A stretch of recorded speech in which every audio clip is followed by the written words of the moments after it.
Dean, I see that you have 4 features of the face. Could you elaborate on how you created these pieces, or why?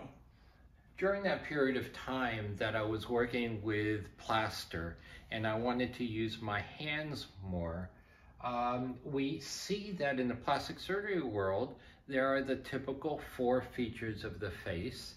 And I thought that might be a nice way to be able to show or symbolize my enjoyment of the face, contours, function, form.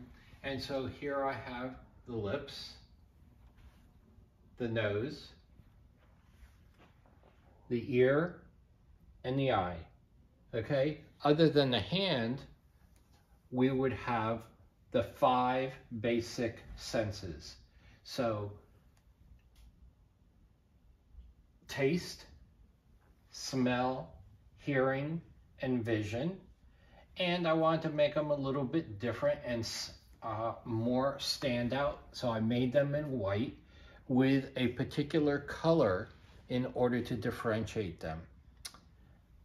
Each one is by themselves very important, but together they really are the ultimate features of the face that we look at.